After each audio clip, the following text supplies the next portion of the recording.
Arcane Season 2 begins with a massive explosion and attacks that recently happened at Piltover. This attack is caused by Jinx, whose aim is to make Piltover pay for its history of injustices to the Undercity. At the start of this episode, we saw how so many council members lost their lives from Jinx's attack. Jace sees his best friend Victor half dead from the attack and rushes him to the lab to do his best to revive him. The next morning begins with a burial ceremony of those council members and people in Piltover who lost their lives.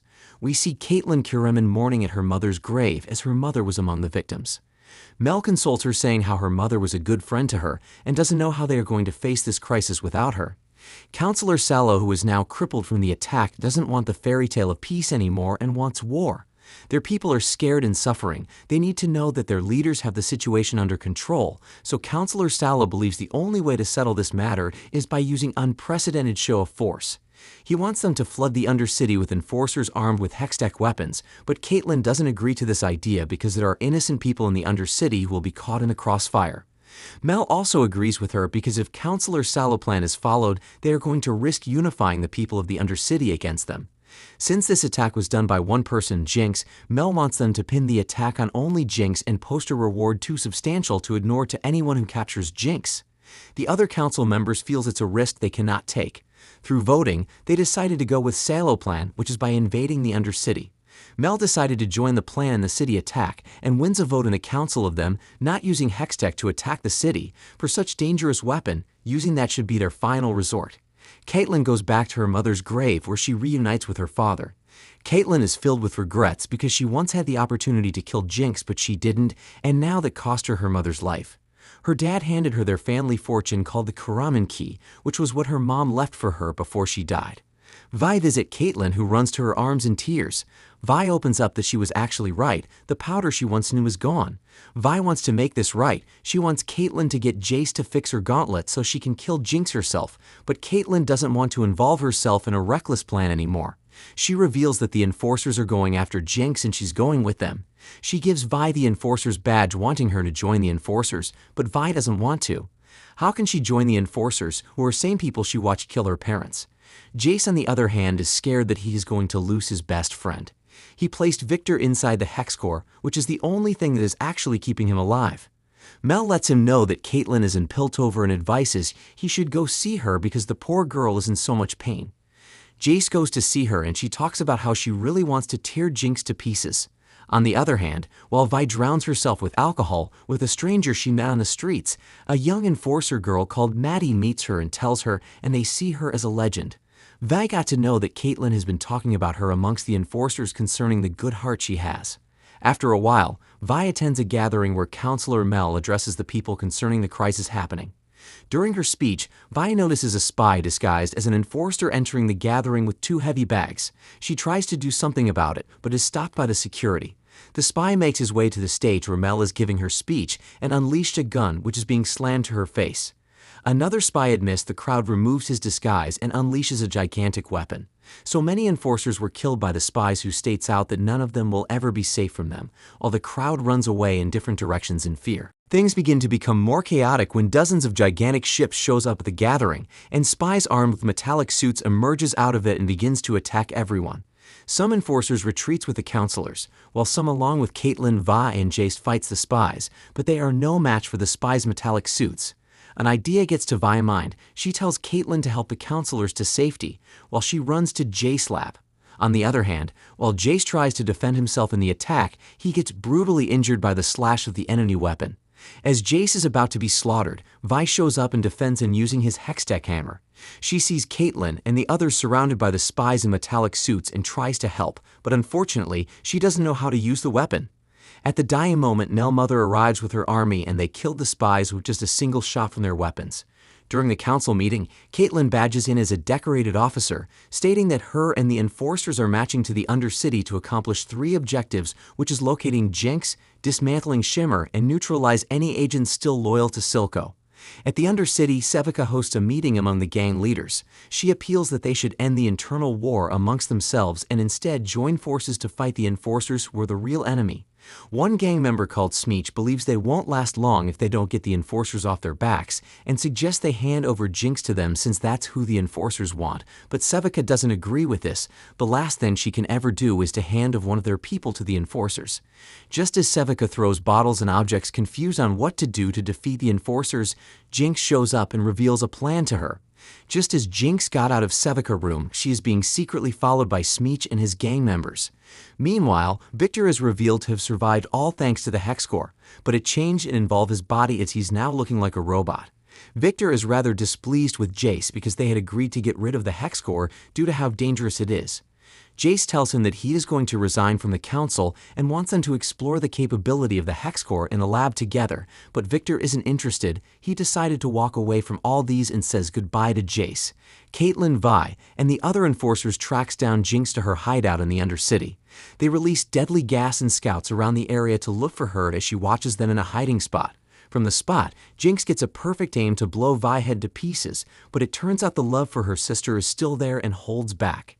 After their long search, they couldn't find any trace of Jinx in her hideout, which made Caitlin more mad.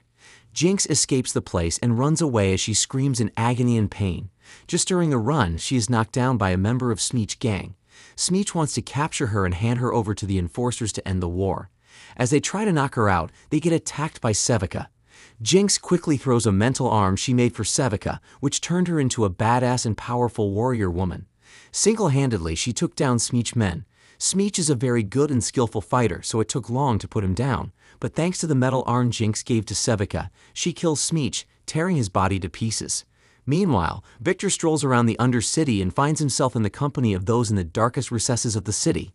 He manages to heal one of them and uses the hex core for good, as he's looked at as a messiah among these people. While Caitlin and Vi are still on their search for Jinx with the enforcers, they find a man named Hinot, who was once a member of Smeech's gang but is now retired. He is affected by a gas called the Gray, which makes him to sneeze uncontrollably. Caitlin threatens him to tell them what he knows. He reveals Jinx is off the rails. She's planning something big. She was headed towards the old tunnels, something about rerouting the vents. After Hinot told them everything he knew, Caitlin orders the enforcers to cuff him because he is a confessed criminal and will spend his entire life in jail. Vi warns that Jinx may use Hinot and the other survivors against them and urges Caitlin not to bring them along. Vi is worried as everybody in her life has changed and she's concerned that Caitlin will go that route too. The pair talk in private, where they eventually kiss, tentatively, as Caitlin makes a promise not to change. Meanwhile, Amara, head of the Merchant Guild, shows up to see Ambessa Medarda. She easily makes her way in and points out that Ambessa has a debt to pay. She knows what they're chasing and refuses to allow it. However, Ambessa gets the jump on the leader and kills her outright, stabbing her in the gut. This is far from the end though, and Ambessa knows there are consequences coming. Salo is not strong enough to hold them back, but Ambessa is not about to bring Mel into this plot either. So who will she turn to? For now, she heads to see Salo, demanding he rally as many families as possible loyal to their cause. She knows that the merchants won't take this lying down. Mel has her own spies and manages to find out everything about what her mother is planning. She is able to obtain the Amara name. She also knows that Salo is just the puppet, while Ambessa is going to be the puppet master.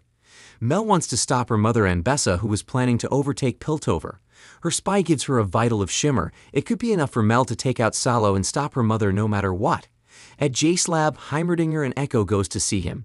Jace feels there may be wild runes out there. These are natural patterns that occur where the border between their world and the arcane is thin. These are like fingerprints and basically retaliating against them abusing the hex tech. Echo, Jace, Heimerdinger move down to the depths of the hex core, at least 200 feet down, to find out what's happening. There's a failsafe at the topside base, and the real power is far below. On the other hand, Caitlin and Vi arrives at the pipeline where Jinx is said to be. Vi tells Caitlin that if she gets the opportunity that she should kill Jinx. They arrived at the spot where Vi begins to yell Jinx's name telling her to come out, while Caitlin goes to a rooftop for a perfect aim. Jinx comes out and just as Caitlin is about to take the shot, Sevika stops her. They all engage in a very epic battle. The two sisters exchange blows and bullets. After a long epic fight, Caitlin defeats Sevika and is able to send a bullet to Jinx's finger.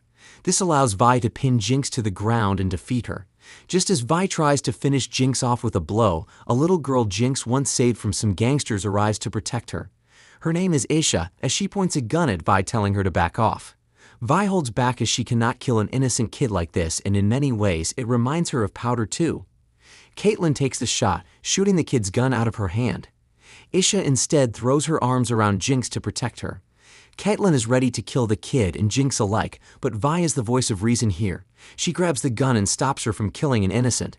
Sevika stops them all though, releasing a big explosive that unveils a huge torrent of wind that throws them out the room. This explains the rerouting of power, and suddenly a torrent springs up and hits Piltover instead. Sewers from all over the city belch kaleidoscopic tufts of steam that engulf the city. Caitlin is so furious with Vi, who stopped her second opportunity in killing Jinx. Vi, though, can sense the anger turning to villainy and warns that she's acting just like Jinx, and that promise she made earlier on to not change. Yep, that's gone out the window. She uses her gun to push Vi away and goes to find Jinx. This episode ends with Ambessa, who calls a meeting among the council and people of Piltover.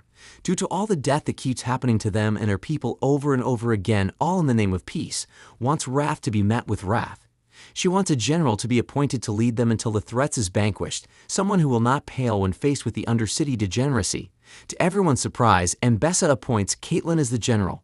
Starting from Ambessa, everyone else begins to beat their chest accepting her as the general. It is revealed that someone is still alive. Who could that person be? Find out in our next video next week. Don't forget to subscribe so you won't miss out. Bye.